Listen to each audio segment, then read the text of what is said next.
Developing situation. What have we learned? Yeah, so there are a number of law enforcement agencies that are all involved in this. We've seen it from a very hyper-local perspective. You see NC State's vehicles are right here behind me. Then there's Raleigh police who are just beyond that. And then if you want to take it one step further, within the last couple of minutes, I saw the City County Bureau of Investigation arrive, one of their vehicles that has CCBI emblazoned on it. That's run by the county. And then throughout any of these live shots that people have been seeing, you may have heard helicopters up above. That's State Highway Patrol, just to give you a scope of just how large this investigation is right now. So we are, what you're looking at right now is this road that is Trailwood and Thistledown. There is a block here and a block just down, maybe another maybe quarter mile or so, where the police here have it all blocked off. We were over on the north side of campus, over on Avon Ferry and Trailwood, and they had a block there as well. That's about a mile and a half from where we're standing right now. So I keep using the word footprint. They have this area blocked off all around NC State's campus, but we are about a half mile away from where Chelsea Donovan is, where that shooting occurred. That is south of where we're standing. So what the video you're seeing right now, it's actually behind us. That's the direction that south is. But as you can see, there are vehicles that are able to get by. They're going on Thistledown and also behind us on Trailwood, but nobody is getting north here on Trailwood, guys. And as Sean was saying, obviously he's at one scene. We know that Chelsea Donovan is at another scene, University Suites Drive. And there's a third scene that we're looking at right now. But the thing is, we're trying to confirm if all of this is connected. If it's all connected, we're trying to piece it all together. But we're going to go now to WRAL's Brett Neese. He is at Centennial Campus Middle School. Brett, you said all is calm there. No parents are showing up, but obviously police are there. Yeah, we understand that the school is under a code yellow, Michelle, and right now we do have sheriff's deputies here behind me. These are the two squad cars outside the school. You can see a couple of the deputies standing there as well, standing watch outside the school. We've watched and heard as this State Highway Patrol helicopter has flown overhead over this very large footprint that Sean was talking about. And these are just two of the deputies' cars that we see. There are multiple other cars here in this parking lot, and there are also a couple of, looks like police drones on the ground near the back of the parking lot. But from our vantage point, this is what we can see right here. At this point, we're working to learn a little bit more information about this code yellow and how much longer that could extend. Right now, though, no parents showing up that we've seen at this point, which is good news because all students are safe at this point. That's what the school wants to continue to reiterate. But we're going to continue to check in with the sheriff's department here and get more updates here at this scene in particular. And we're also spreading out throughout Centennial campus here at NC State. Down this road here, this is Main Campus Drive. And you can see that there are plenty of cars that are going down Main Campus Drive, but right there is that Highway Patrol helicopter that we're talking about that continues to circle the middle school and continues to look overhead of this very large scene. What we haven't seen, though, here outside the school itself, it's very quiet. We do have, it looks like one staff member here walking in, but under Code Yellow, there are some stricter rules about who can access the building itself. On Main Campus Drive, though, I've drove past the golf course, Lonnie Pool Golf Course, right here on Centennial Campus, and haven't seen any other scenes here on Centennial Campus. But we're continuing to check that, and we'll continue to check back in with you and keep you updated. We'll send it back to you. All right, thank you, Brad. And obviously where he is at, Wake County Sheriff's deputies there clearly on that scene. We're trying to confirm if this is all related. But really, it's Sean's scene right now that seems very active with investigators. Yeah, we just heard from producers that his scene is actually getting more active. So let's go back to Sean. Sean, what are we seeing?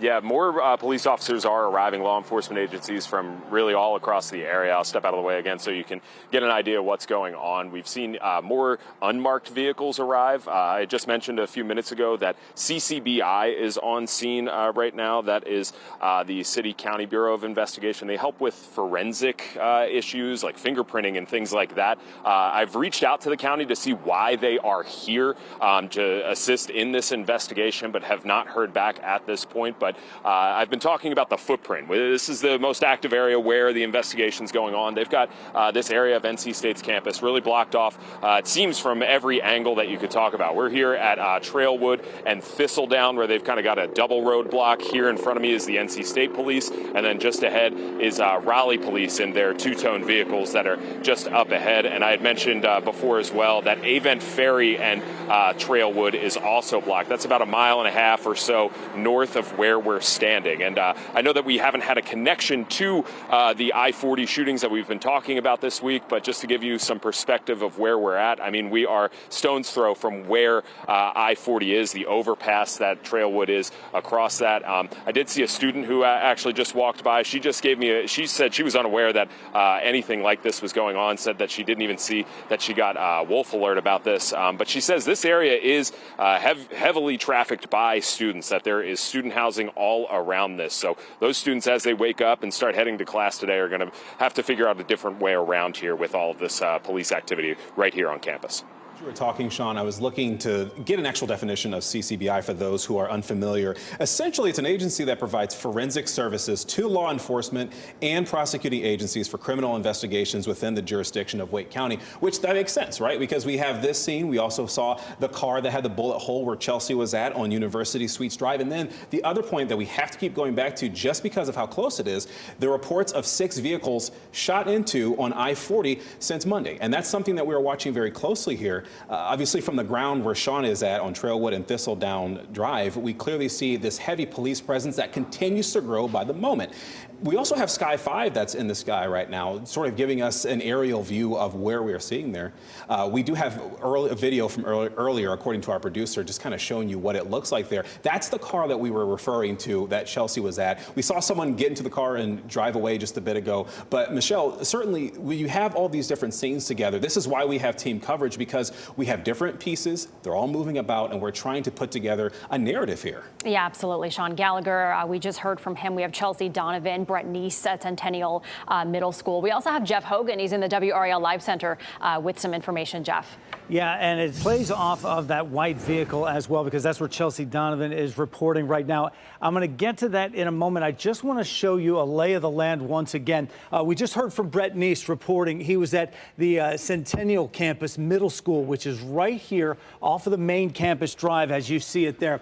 Now, when the initial wolf alert came in from NC State, they plotted the 1500 block, anything around that area. So I put that on this map right here. Sky 5 was up and had pushed in on one of the scenes there, and I saw on a mailbox in the 1400 block. So that puts it in this perimeter. If you go north on here, that's up towards Avent Ferry Road. If you come south down Trailwood, right here is where Sean Gallagher is set up, okay? And this is Thistledown right here. Easy access to Gorman, easy on and off of 40.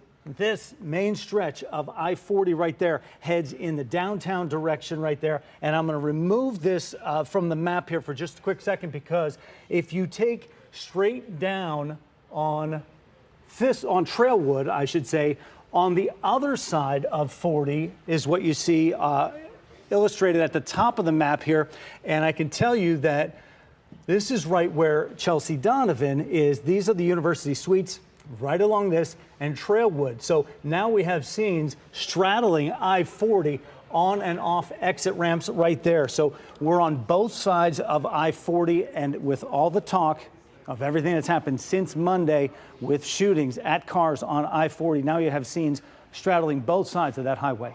And obviously that's one perspective, looking at traffic there, at least from the map, to show where these sites are all related. Yeah, Ken Smith is in the traffic center. Ken, this is just such a busy area where all of this is happening. It really is, and we see it every morning when we're doing, keeping people updated in terms of what their traffic situation is looking like, because I-40, we see it all the time. We show that shot of I-40 and Lake Wheeler Road in that situation. You see it's constantly backed up in that particular area. But today, this particular incident happened on a local road, but not far from I-40. This shots fired at a vehicle on Trailwood Drive. That's Trailwood Drive right here. But I got to tell you, this is so close to all the other incidents that have happened since Monday. We want to point out that Raleigh police have not connected this particular incident to the last 6 that's happened since Monday.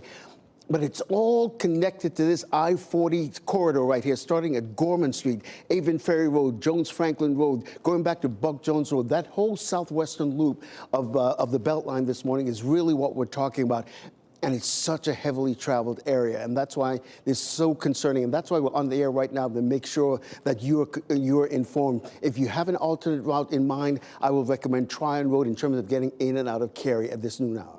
That's super helpful. All right, thanks, Ken. And one of the things that we want to keep going back to is just the amount of investigators that are involved with this, the right? presence there. We know that Yeah. Raleigh police confirmed that the shots were fired into a vehicle. We know that NC State police working with Raleigh police on this. Wake County Sheriff's deputies near the scene where Brett was there, but not quite clear if we're connecting that yet. That's why we're reaching out to investigators. But even on Sean Gallagher's scene where he is at right now at Trailwood and Thistledown, Sean, again, CCBI there presumably providing assistance with this on their end of the forensic site.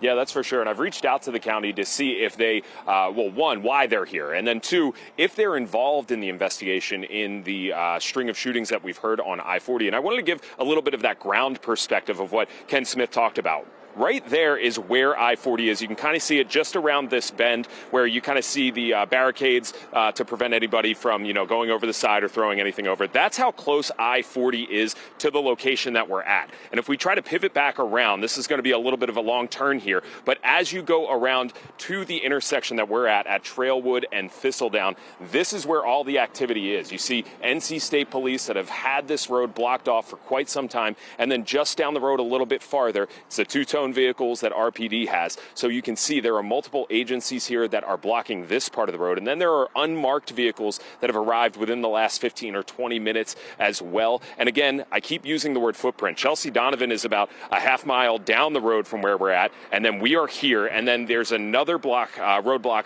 about another mile up the road at Avon Ferry and Trailwood Drive as well. This footprint, very large. I spoke to an NC State student off camera who said she was unaware that any of this is going on, but that wolf alert did go out quite some time ago, just alerting everyone, avoid this area, students and anybody that's driving alike, because you're not going to be able to get through anywhere here on Trailwood as this investigation continues. And like we've been saying, it just keeps getting bigger by the minute, it feels. There are more vehicles that keep arriving, more officers that come out and are processing this scene here. Which is why it's so important that we stay out that scene, as well as the one that Chelsea was on University Suites Drive. But we know that we have Brett Neese at another scene as well. Yes, we do. Brett Neese right now is at Centennial Campus Middle School. They are on a code yellow lockdown. It's a soft to the medium lockdown.